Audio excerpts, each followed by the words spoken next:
Maayong adlaw kaninyong tanan nga nagpaminaw karon ning tulumanon kini ang akong suliran. Ilabi na kaninyo Dr. Rene Obrao, Attorney Elaine Bathan. Ingon man sa mga artista nga maghatag og kinabuhi ning akong suwat suliran. Ako di ay si Judy Ann, 24 anyos, single, taga Dumanhog, Cebu. Punto legal kining akong suliran. Kabahin kini sa yuta nga gisaupan gikan pa sa akong mga apuhan. Basta mga 47 years na mi nga nagsaok ni ini, aron inyong hisabtan, ingon inyong mga panghita po.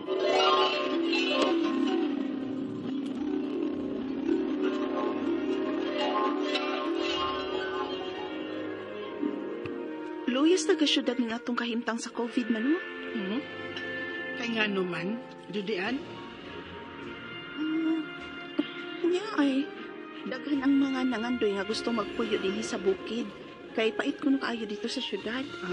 Maulagi siguro. Isod yun.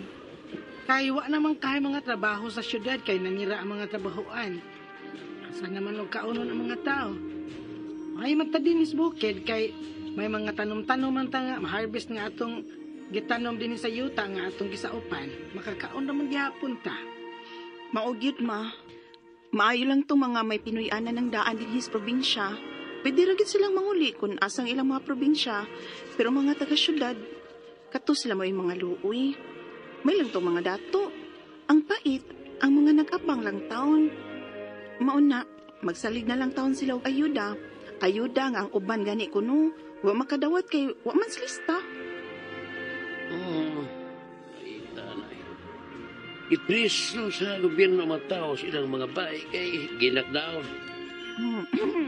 Lockdown pa. Ikaw lagi, lockdown di ay.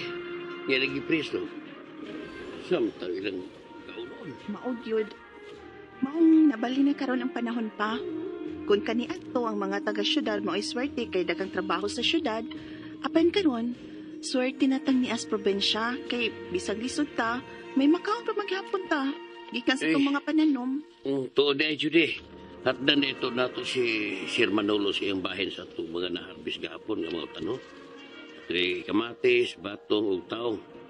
May saging puto kamote. Ngayon man mais. Kung magisol ka na, pakuyong si umangod ha. O baka papakyaw lang o habal-habal o baka pinikap. Opa.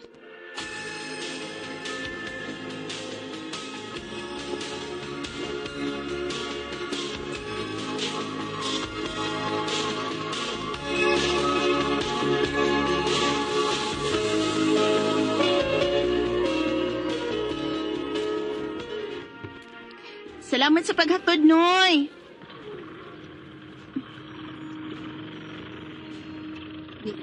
Sir Manolo. Ano? May daghang taos ila. Mga saop sa tingali, may tuyo nila. O sama baka na ko. Naghatod sab sa abot sa ilang gitikat nga luna. Muhatag sab ko sa among abot.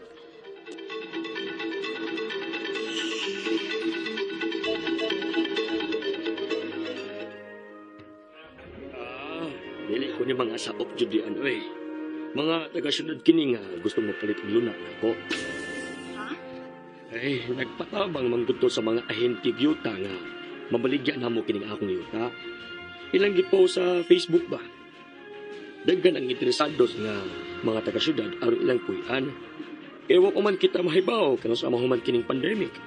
Maong niya, ubay-ubay ning akong mga bisita. Ha? Namaligya ka sa imong yuta, sir? Ha?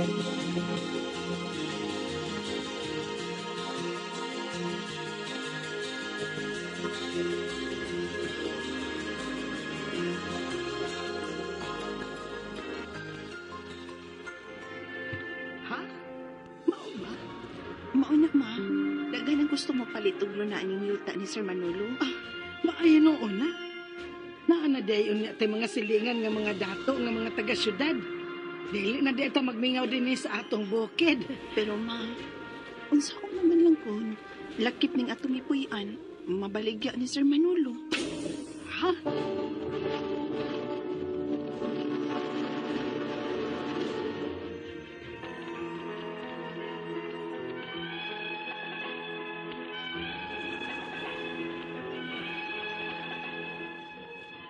Ang una yung sa upan ng yutaa, maong ako mga apuhan. Ug kaywa naman sila, napuli ang ako mga ginikanan. Pag pandemic, namaligya og luti-luti sa yuta ang tag-iya sa yuta.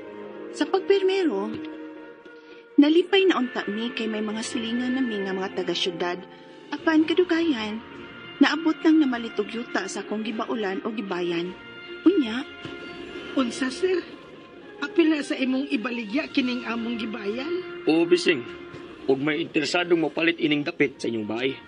hala, unya sir. Unsaon man namo ining among bahay sir? Asa naman unya mi ani puyo nga murag nahurot-hurot na raban nimo pamaligya ang imong yuta sir. Ayaw ka mo kabalaka. May pabalhinan ko ninyo. Tagaan ta mong yuta kung asa ninyo ibalhin ang inyong bahay. Huh? Tagaan ta mong yuta, ado ninyo ilalin ng inyong mga bahay. Dugay na ba kayo mong among mga saop?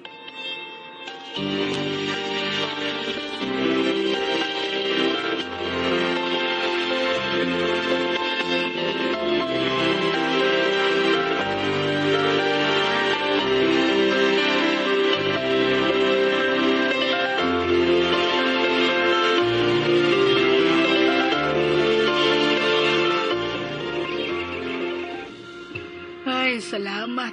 Kay nabali na gyud nato ang atong bahay dinhi. Di na ka ta pabalihan nun anong Sir Manolo ma? Ay, hindi na tingali, uy. Kaya naman kunong ihatag ng yutaan nato tungod sa kadugay na natong mga saop niya. Pero mausad lagi. Wabi tay kasuwatan nga gipirmahan nga ato na gyud ting maong yuta ma. Nga gihatag na ning sir nato.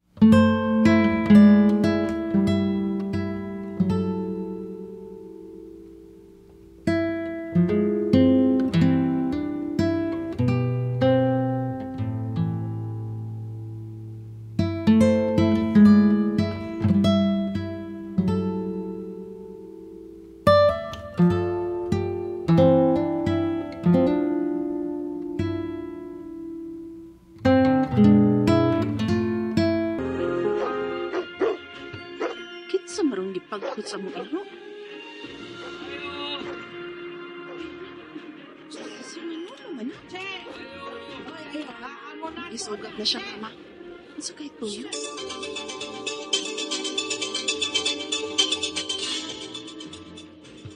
Balhin na sa kamog luna kay naapil og kahalin kining luna nga inyong gibalhinan. Unsa, sir? Unya, asa man mi mapuyuan na ron, sir? Ibalhin na sa tamo og laing lugar. Pwede pa nga taga na minimo og kasiguruhan sa buong balhinan nga di na gyud minimo pagkawaon, sir. Lisod taon kayo og na magsiming balhin sir oy. Sa makaroon nga 2 ka buwan pa lang minimo ipabalhin. Iya ibalhin na sa binimo. Kana untang may pirmahan o untang sir alang sa among kasiguruhan. O sige, adto ta magpirmahanay sa barangay kapitan.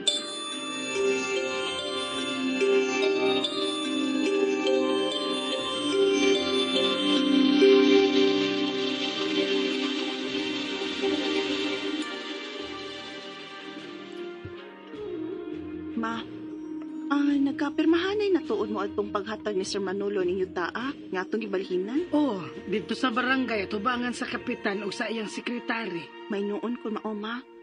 Aron di na ta niya papahawaon din hiwi. Boy, pokok naman o itigasyon tayo. Oh, pa? Noon sa ka? Ay, mag-uplang galing pinagpirmahan sa barangay kay ihatag. Ihatag niya ng yutang at itong bahinan.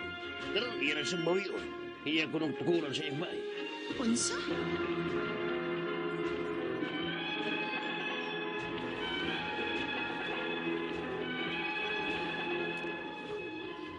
Naguol mi karon kay asa man unya mi balhin og puyo. Ug wa sab may matikad sa yuta kay pulos naman may laing tag-iya ug bayan sa mga nakapalit og yuta. Ang ako mga pangutana mao kining mosunod. Unang pangutana, 47 years na nga nahimong saop ang among pamilya ini yutaa. Ug sa kalit lang, giluti-luti sa pagbaligya sa tag-iya kini yutaa. Unsa man untay katungod namo nga dugay na nga mga saop. Ikaduhang pangutana, sa kadugay na namong saop, gihatagan lami og 600 square meters na among mabayan. Mabawi pa ba daay ni nga may kasabutan naman may gipirmahan sa barangay? Ikatulong pangutana, bawion kuno sa tag-iya ang luna nga iyang gihatag namo kay iyang bayan. Pwede pa din iyang bawion nga iya naman ning gihatag namo. Unsaon man ni namo pag-fight? Ikaupat og katapusan. Unsa kalig-on ning kasabutan nga among gikuptan? Pag matuod nga gihatag na niya kining maong luna. Asa man nimo duol aron kapanaligdan ang among katungod isip saop.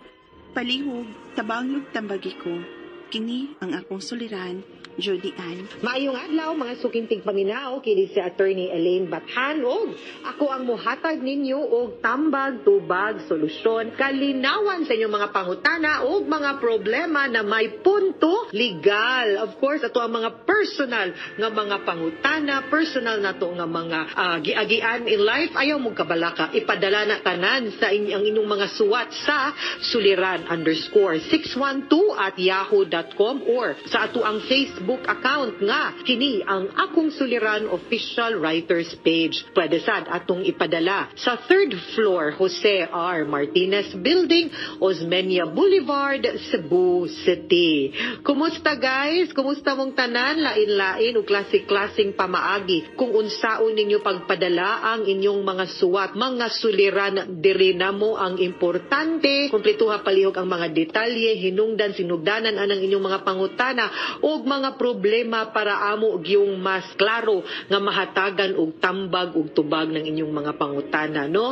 Taga Dumanhog, Cebu ang ato ang letter sender karong adlaw og tawgo nato sa pangalan nga si Judy Ann. Si Judy Ann ning suwat ni 24 years old, single ni siya ug kabahin kini sa yuta nga nagsaop sila gikan pa sa ilahang apuhan. Dugay-dugay na baya gyud no silang nagsaop no mga 47 years unya. Ang unang nagsaop atong yutaa iyahang apuhan unya napuli na ang iyahang ginikanan unya pag pandemic nagbaligya og lote-lote murang gibuak-buak siguro ba mo niyang pasabot no ang iyahang antag iya sa yuta niya pag permiro nalipay unta sila kay nanay mga siligan apan naabot na ang mga namalit og yuta unya mo na ni nagka-problema na kay murag ilaha naman silang pabalhinon og puyo no nga sila ba nagtikad sa yuta. So una niyang pangutana 47 years na silang nahimong saop sa iyahang pamilya anang yutaa ug sakalit lang gilote-lote gibuak-buak no pagbaligya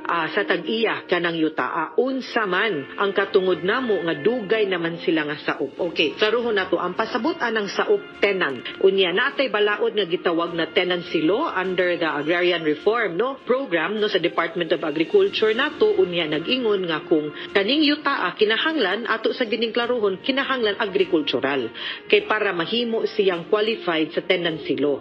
Unya naay saop, ang kaning saop mo ni mga magtikad sa yuta nya kaning saop nagtikad kuyog iyang pamilya. Unya napo din hagapuyo iyang pamilya unya ang ilahang arrangement sa tag-iya is naa sila sharing no sa abot sa maong yuta. So mo na dapat now kana siya naagid mo katungod kung mo qualify mo under the tenancy law.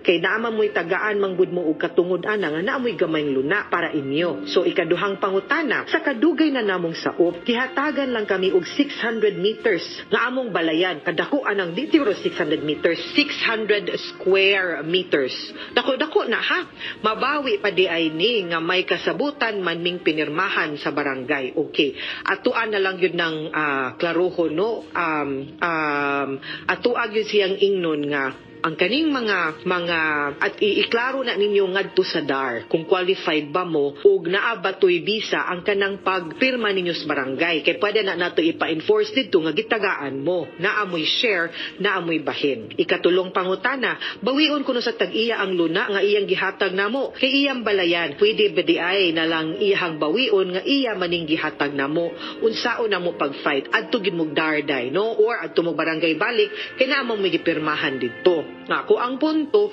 is if kung mo qualify good mo as tenant, naagid mo'y katungod. And ang Department of Agrarian Reform, no, ang mo'y makatabang ninyo dihang dapita mo ng kinahanglan mo moadto para masusi ang classification sa yuta, ma-verify pod ang inyuhang status base sa inyuhang pagtikad ug sa gidugayon ninyong pagpuyo ug masaysay pod nila klaro kung unsa gid pod ang inyong katungod ug kung saon pod pag-fight ug pagpa-enforce ang inyong yuta. Okay? Sunod niyang pangutana mo ni katapusan no unsa kalig-on ning kasabutan nga among gikuptan pagpamatuod nga gihatag na niya namo kining luna asa man mi muduol aron ka panalipdan ang among katungod isip sa okay mo suggest gyud ko labi na kayuta ni medyo dili pa gyud klaro no ang imuhang dokumento kay ang imuhang giingon nako papel ras barangay wa na balhin ba wa sila ni pirma nga na transfer sa inyo ha ang kanang 600 square meters no so mas maayo mo kuha pud mog abogado